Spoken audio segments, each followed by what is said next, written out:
अस्सलाम वालेकुम एवरीवन। मुझे उम्मीद है कि आप लोग ठीक ठाक होंगे और अल्लाह का शुक्र है कि हमारी 6 वीडियोस अब तक पूरी हो चुकी हैं सीरीज़ की और अब ये हमारी 7th वीडियो है सेम सीरीज़ की और ये आज के दिन की मेरी पहली वीडियो है। उम्मीद यही है कि आज भी इंशाल्लाह हम 4 से 6 वीडियो ज़रूर लगाएंगे ताकि जितना जल्दी हो सके हम इस सीरीज़ को कवर करें। आज का focus one of the most interesting subjects of O levels और काफ़ी यूज़फुल सब्जेक्ट आपको कई कई जगह पे ज़िंदगी में काम भी आ जाएगा, computer science of O levels और कंप्यूटर साइंस ऑफ IGCSEs भी, क्योंकि इन दोनों का सिलेबस सेम है, पेपर पैटर्न सेम है, पेपर सेम आता है, इन दोनों की बुक सेम है। आपको मार्केट में डिफरेंट नाम से बुक मिल जाती है, लेकिन मैं रिकमेंड करता हूँ कि ओ लेवल वाले स्टूडेंट्स भी जो IGCSE वाली बुक है वो यूज़ करें। काफ़ी कॉम्प्रीहेंसिव बुक है, काफ़ी मटीरियल कवर है उसके अंदर और बड़ी ईजी टू अंडरस्टैंड बुक है। उससे पहले शुरू में वही आपसे जो 5-6 मेरी वो होती हैं, रिक्वेस्ट होती है, मैं रिपीट करूँगा। एक अनाउंसमेंट भी करनी है। वो अनाउंसमेंट ये है कि कुछ स्टूडेंट्स ने हमसे, कुछ नहीं काफ़ी स्टूडेंट्स ने हमसे ये रिक्वेस्ट की सर के 2-3 महीने रह गए, आप हमें ना 2-3 मंथ्स का एक स्केड्यूल बना दें कि हम किस तरह अपने सब्जेक्ट्स को प्रिपेयर करें। तो काफ़ी मेहनत के बाद अब हम लोग जो है, क्योंकि स्केड्यूल बनाना इतना आसान काम नहीं है। एक होता है जनरल स्केड्यूल बना के दे देना, दैट इज़ ईजी, लेकिन जो स्केड्यूल हर बच्चा फॉलो कर सके, बेशक वो यानी कि टाइम गेनिंग स्टूडेंट है, उसको टाइम लगता है पढ़ने में, एक बहुत एक्स्ट्राऑर्डिनरी स्टूडेंट है, वो सबके लिए फॉलो करने के लिए हो, ऐसा स्केड्यूल बनाने में टाइम लगता है। तो काफ़ी टाइम लगाने के बाद, काफ़ी मेहनत के बाद हमने तकरीबन हर सब्जेक्ट के जो है स्केड्यूल्स अपलोड कर रहे हैं। आपको इन तमाम वीडियोस की, जो आप पहले वीडियोस देख चुके हैं, उनके अंदर हमने लिंक में डाल दिए होंगे डिस्क्रिप्शन में, स्केड्यूल्स के लिंक जो है, या वो कुछ दिनों में डाले जाएंगे। ये वीडियो मैं बना रहा हूँ 1 फरवरी को हमारा 2021 में। अगर आप ये बाद में देख रहे हैं तो आपको वैसे ही मिल जाएंगे। अगर कोई स्टूडेंट इन दिनों में देख रहा है तो आपको ये तकरीबन 10 फरवरी तक जो है सबके लिंक्स उनके ही मिल जाएंगे स्केड्यूल्स के। बाकी हमारे चैनल को लाइक करें, सब्सक्राइब करें, वीडियो को शेयर किया करें। उसके अलावा आप जो है हमारा aylotistudy.com पे ज़रूर जाएँ। हमारा टॉपिकल पास पेपर्स, नोट्स, रिसोर्सेज, वीडियोस, हर चीज़ अपलोड की जाती है फॉर ऑल द सब्जेक्ट्स। और वहाँ पे आप भी अपनी कोई अगर मॉनिटरी रिसोर्स नहीं, लेकिन कोई एजुकेशनल रिसोर्स कंट्रीब्यूट करना चाहते हैं, कर सकते हैं, वो आपके नाम से पब्लिश होता है। educatorchange.com पे मेरे कोर्सेज अवेलेबल हैं। अगर आप इस्तात रखते हैं उनको ज़रूर ख़रीदें, क्योंकि उससे जो हम एक स्कूल बनाना चाह रहे हैं उसके लिए फ़ंड जमा करने में आसानी होती है। नहीं ले खरीद सकते, कोई इशू नहीं है। आप वही जो है तकरीबन मटीरियल जो है मैं यहाँ पे कवर करूँगा जितना मुझसे हो सकेगा, तो वो आपको फ्री में अवेलेबल हो जाएगा मोस्टली मटीरियल यहाँ पे। लेकिन अगर ले सकते हैं तो इससे बेटर कंटेंट के लिए आप वो ज़रूर लें।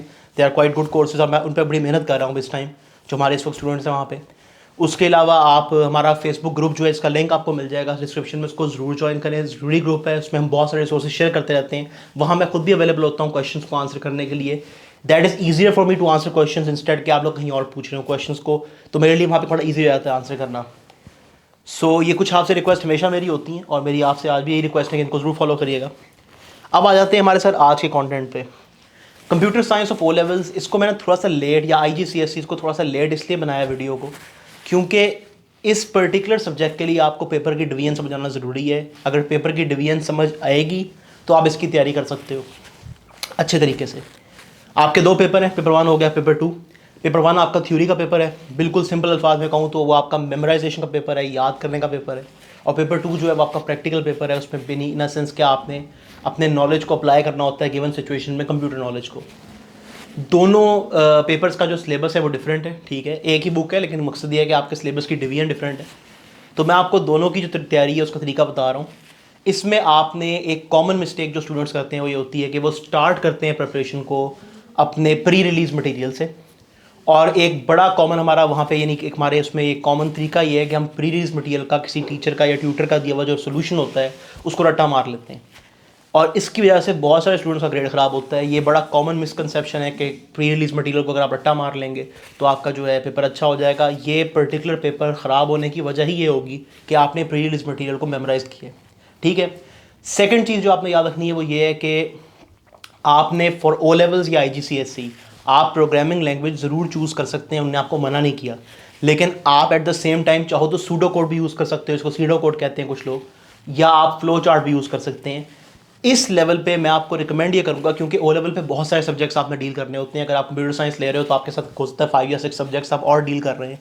तो बजाय कि अपनी चीज़ों को ओवर कॉम्प्लिकेट करें for O levels and IGCSE, just stick to pseudo code, just stick to flow charts. आप इससे आगे ना जाओ। जब आप AS में या A2 में अगर आप ये सब्जेक्ट रखते हो, यानी A लेवल्स के अंदर, तो वहाँ आपके पास ऑप्शन होता है, वहाँ पे बल्कि ज़रूरी होता है आपको प्रोग्रामिंग लैंग्वेज सीखना। आप वहाँ पे शुरू कर लो, इतनी कोई कॉम्प्लिकेटेड नहीं होती प्रोग्रामिंग लैंग्वेज कि आपको ओ लेवल से शुरू करनी पड़े तब जाके समझ आएगी, आप वहाँ भी सीख सकते हैं। लेकिन इस पॉइंट पे अगर आप प्रोग्रामिंग लैंग्वेज पे वो ले लेते हो, यानी उसका बोझ अपने ऊपर, तो बाकी सब्जेक्ट्स भी अफेक्ट होंगे, ये खुद का सब्जेक्ट भी आपका अफेक्ट होगा। So stick to pseudo code और जो आपका फ्लो चार्ट। अब आ गया तैयारी का तरीका। बिल्कुल सिंपल अंदाज से जो पेपर 1 है, मैंने पहले भी ये बात शायद इस वीडियो में रिपीट की है कि ये मेमोराइजेशन का पेपर है। आपको इस पेपर के अंदर आपकी जो मेमोरी है, जो आपकी बुकिश नॉलेज है, बिल्कुल सिंपल अल्फाज में कहूँ, वो मैटर करेगा।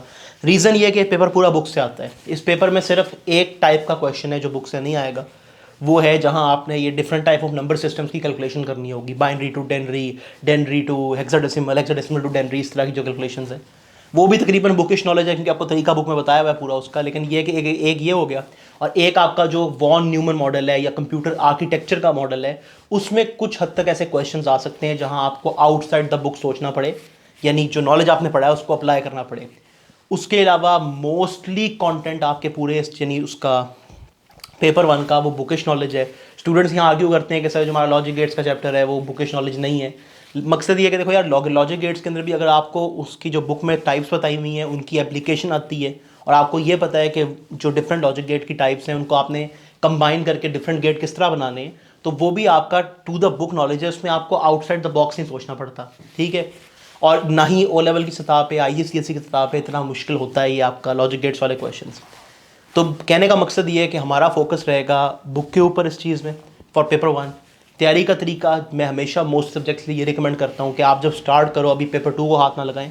ये बड़ा एक मुझे यानी ये चीज़ बड़ी वो करती है कि कुछ ट्यूटर्स कहते हैं कि दोनों पेपर्स को पैरेलल चलाओ, टाइम वेस्ट है। आप पहले पेपर 1 को पूरा करें, उसके बाद पेपर 2 पे आए। कोई इतना कॉम्प्लिकेटेड सिस्टम नहीं है पेपर 2 का कि आपके पास टाइम नहीं बचेगा। पेपर 1 के लिए वही तरीका जो मैं आमतौर पर रिकमेंड कर रहा होता हूँ वो यही है कि आप पहले अपना एक चैप्टर वहाँ से बुक से पढ़ें। पहले आपने जो इसमें आपने डायरेक्टली नोट्स की तरफ नहीं जाना, बेशक मेरे अपने नोट्स हों। पहले आपने चैप्टर को बुक से पढ़ना है। आप एक बार बुक को 3 to 4 times 5 times go through कर लो, काफ़ी यानी जो उसमें कुछ चैप्टर्स हैं बल्कि हैं, आपको अगर हार्डवेयर का चैप्टर है, सॉफ्टवेयर का चैप्टर है, काफ़ी यानी हैवी कंटेंट वाला है, उसको 3 से 4 टाइम्स आप पूरी बुक को गो थ्रू कर लें। यानी पेपर 2 के अलावा पेपर 1 का जो कंटेंट है उसको गो थ्रू कर लें। Once you are done like going through the whole syllabus content, उसके बाद आप एक चैप्टर को दोबारा पढ़ें जो फॉर एग्जाम्पल फर्स्ट चैप्टर है आपका टॉपिकल। आपने लास्ट 10 ईयर के टॉपिकल पास्ट पेपर्स लेने हैं, ठीक है। वो हमारी वेबसाइट पे भी हम लोग अवेलेबल करते जा रहे हैं, लॉटी स्टडी के ऊपर मोस्टली टॉपिकल्स हम डालते जा रहे हैं। अगर जिस टाइम आप ये वीडियो देख रहे हैं अगर वो इस वक्त टॉपिकल्स अवेलेबल नहीं है तो आप क्लासीफाइड ले लो। आप क्लासीफाइड लेना चाहते हैं, रेड स्पॉट ले लो। रेड स्पॉट लेना चाहते हैं तो आप इन उसके वैसे पेपर्स डाउनलोड करके उनमें से लास्ट 10 ईयर्स के दोनों सीरीज़, दोनों वेरियंट्स, दोनों सीरीज़ का मतलब ये है कि मई, जून और अक्टूबर, नवंबर, और दोनों वेरियंट्स यानी 1, 1, 1, 2 जितने आपके पास लास्ट 10 ईयर्स के पेपर्स हैं। अच्छा, उसमें भी ध्यान ये करना है कि सिलेबस को 2 दफ़ा बीच में चेंज हुआ है, उसमें आपका सिलेबस में से कुछ चीज़ें निकाल दी गई हैं, कुछ चीज़ें उसमें नहीं आई हैं। तो जब आप लास्ट 10 ईयर्स के पास पेपर्स कर रहे हो तो आपने ज़हन में ध्यान ही रखना है इस चीज़ के ऊपर कि आप कोई ऐसा टॉपिक अटैम्प्ट करने ना बैठ जाएं जो आपके सिलेबस में अब नहीं है। जैसे पेपर 2 की एग्जांपल मेरे ज़हन में आ रही है कि पेपर 2 के अंदर लोगो टाइटल वाला चैप्टर अब नहीं है। और पर मज़े की बात यह है कि आपका सिलेबस कोड भी तब्दील हुआ था बीच में 2015 के अंदर। तो उससे पिछला सब्जेक्ट था, यानी जो कंप्यूटर साइंस नहीं कंप्यूटर के नाम सब्जेक्ट था, उसका आप कंप्यूटर स्टडीज़ के नाम से, if I am not wrong, यानी कंप्यूटर इस तरह कोई कंप्यूटर स्टडीज़ का शायद उसके नाम सब्जेक्ट था पहले, तो उसका आप वो कर सकते हैं यूज़, एक्सक्यूज़ मी, अच्छा उसका आप वो यूज़ कर सकते हैं जो आपके पास पेपर्स हैं। बहुत सारा कंटेंट कॉमन है, कुछ कंटेंट चेंज है, तो आप वहाँ से पास पेपर क्वेश्चन उठा सकते हैं। करना क्या है, पहला चैप्टर पर आपने पूरी बुक 3-4 दफ़ा पढ़ ली, उसके बाद फर्स्ट चैप्टर रिवाइज़ किया बुक से, और बुक के बाद मेरे नोट से या किसी भी और ट्यूटर के नोट से, मेरे नोट्स फ्री अवेलेबल हैं, सारे चैप्टर्स के अवेलेबल हैं हमारी educatorchange.com की साइट के ऊपर फ्री सेक्शन में। आपने उनको नोट से रिवाइज़ किया, उसके बाद आपने जो पेपर 1 है आपका, उसके topical past paper last 10 years के for computer science and computer studies का जो सब्जेक्ट था वो रेलिवेंट क्वेश्चंस, उनको आपने अटैम्प्ट करना शुरू करना है।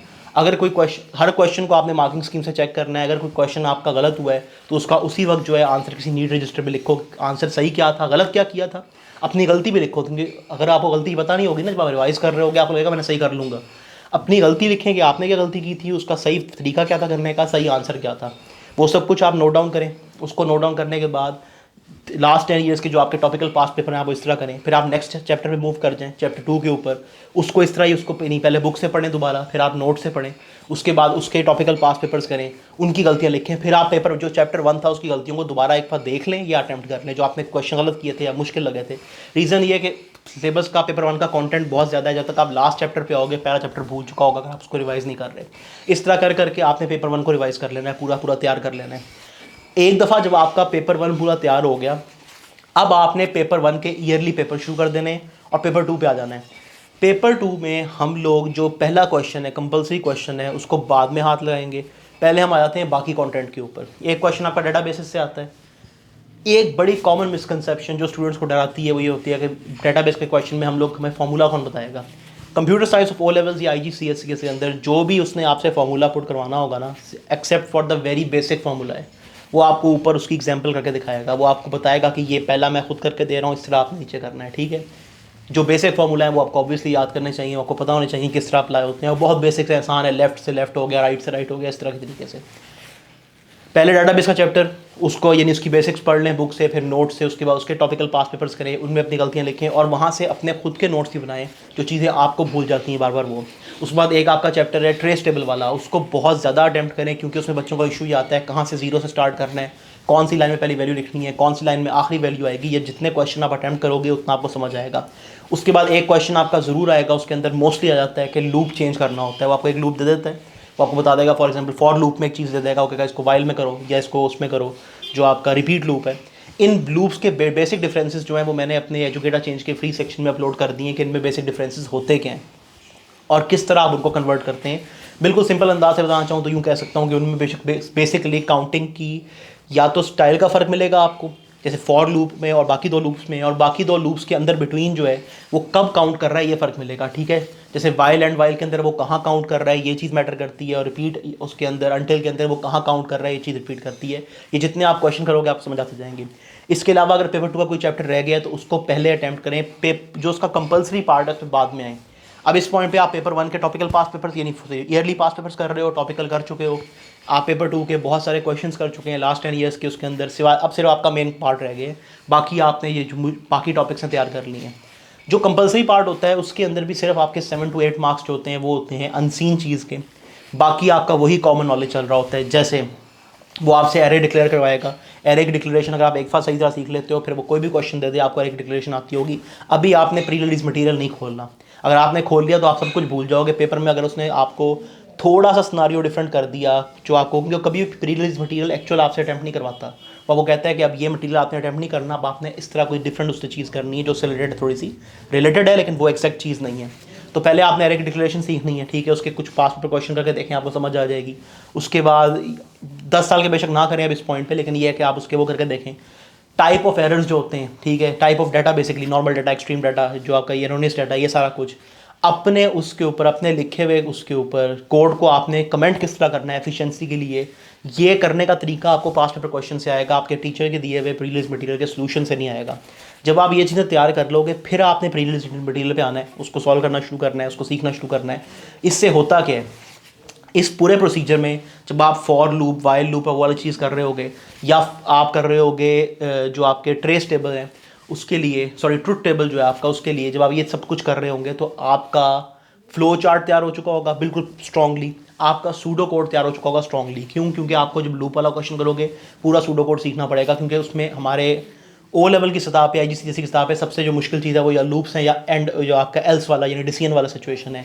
सिमिलरली जो आपके वो हैं जो आप यानी टेबल्स बनाते हैं उसमें जो फ्लो चार्ट यूज़ हो रहा होता है बड़ा कॉम्प्लिकेटेड फ्लो चार्ट होगा compare to the flow chart अगर आपको बनाना आ गया तो वहाँ आपकी प्रैक्टिस हो चुकी होगी, आपका टाइम कम ज़ाया होगा।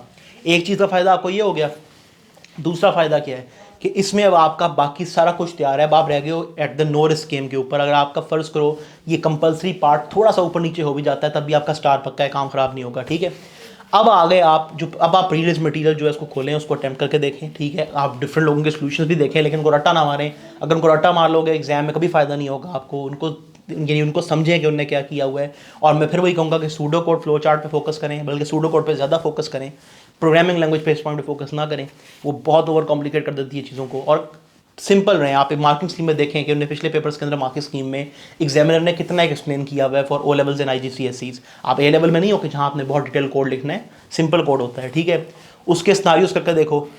इस पॉइंट पे अब जब आप इस तरह करोगे आपकी पूरी तैयारी जो है सही हो जाएगी। फिर आप जिस तरह पेपर 1 के ईयरली कर रहे हो पेपर 2 के भी ईयरली शुरू कर दो, लेकिन पहले आप ये सब कुछ कर लें ताकि आपकी तैयारी जो है वो सॉलिड हो, आपको ये ना हो कि आप रिस्क की गेम बैठे हो, कुछ तैयार हो कुछ ना तैयार हो। इस तरह करोगे तो आपका ये सिलेबस बेहतर तैयार हो जाएगा। मुझे उम्मीद है आपका फ़ायदा हुआ होगा। वही 5 रिक्वेस्ट अगेन है, सब्सक्राइब, लाइक, शेयर, हमारा ग्रुप फेसबुक वाला, इसको हमारे जो स्केड्यूल्स है वो ज़रूर चेक करें। आप इसको एजुकेटर चैनल पे कोर्सेज लेना चाहते हैं वो लें, और ये सारा कुछ इसको आगे ज़रूर फैलाएं। बहुत शुक्रिया।